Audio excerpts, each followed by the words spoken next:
On entend beaucoup parler aujourd'hui de biologie synthétique ou de biologie de synthèse.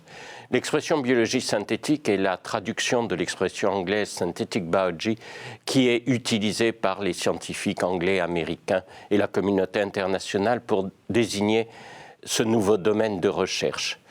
L'expression biologie de synthèse, elle est plus française, elle renvoie à un ouvrage qui avait été écrit dès le début du XXe siècle sur la possibilité de fabriquer de nouvelles formes de vie, et elle est en relation avec l'expression chimie de synthèse déjà utilisée par les chimistes.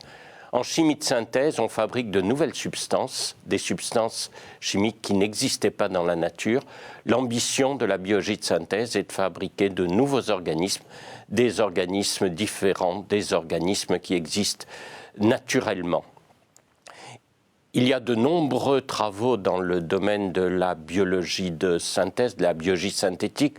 Je vais me focaliser ici simplement sur un travail particulier, celui qui est mené par le chercheur américain Craig Venter, parce qu'il a reçu l'écho le plus important dans les médias. En 2010, Craig Venter a réussi à remplacer le chromosome d'une bactérie par un chromosome synthétisé entièrement dans le tube à essai, synthétisé par des techniques chimiques. Et il a montré que ce chromosome, légèrement différent du chromosome normal, pouvait permettre à cette bactérie de se multiplier comme une bactérie ordinaire. Le travail de Craig Venter se situe dans un projet appliqué. L'objectif est de fabriquer une bactérie que Venter appelle une bactérie châssis, qui aura le nombre minimal de gènes nécessaires à la vie, puis il rajoutera à cette bactérie châssis des gènes différents suivant le projet, l'utilisation de cette bactérie.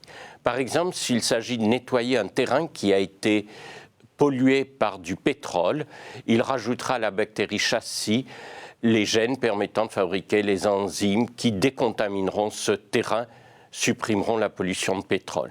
S'il s'agit de synthétiser une nouvelle substance chimique, un médicament par exemple, il rajoutera à la bactérie châssis les gènes permettant de synthétiser cette substance.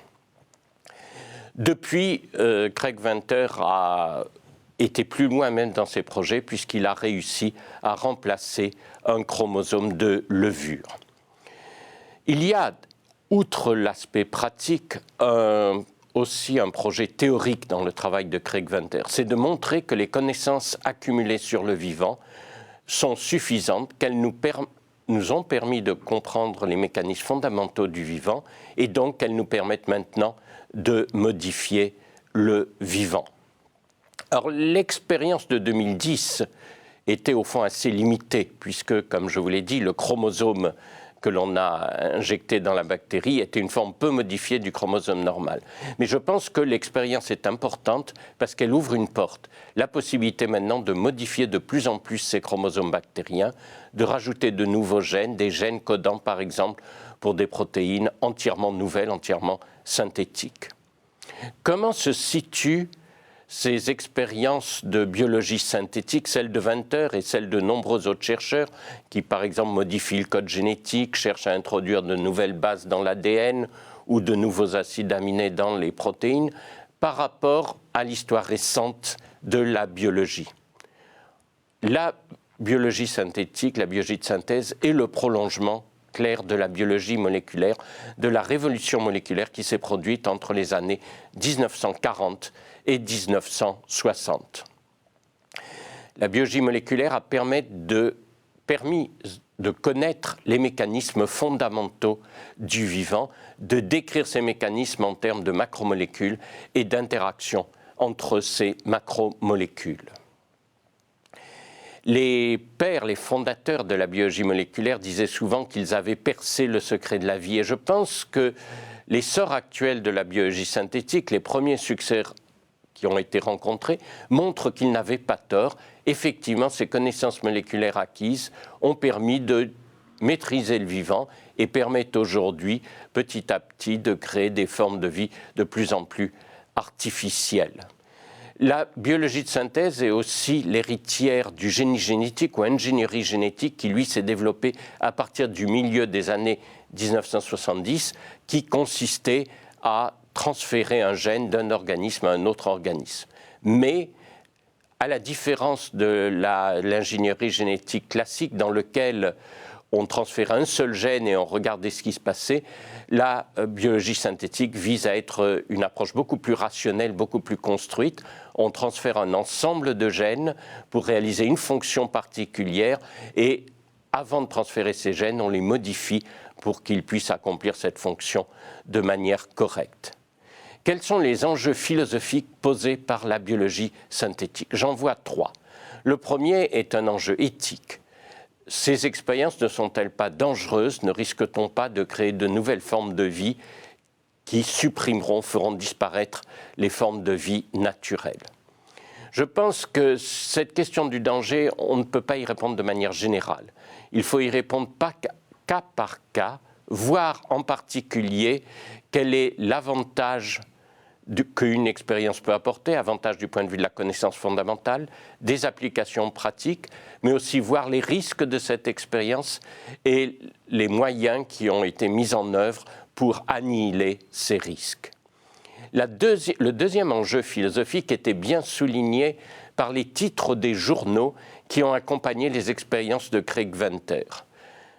Il était indiqué que Craig Venter avait créé une nouvelle forme de vie et on se demandait s'il ne jouait pas à Dieu.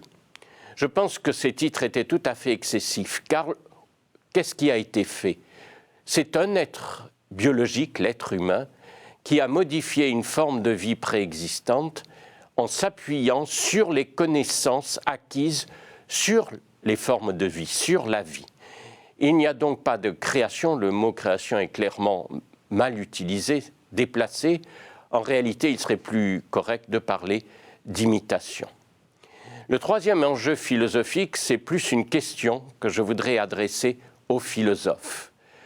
Le problème de la vie, la question de la pensée, de la conscience, ces trois questions ont été étroitement associées dans toute la tradition philosophique occidentale et en particulier dans la philosophie chrétienne, dans la pensée chrétienne.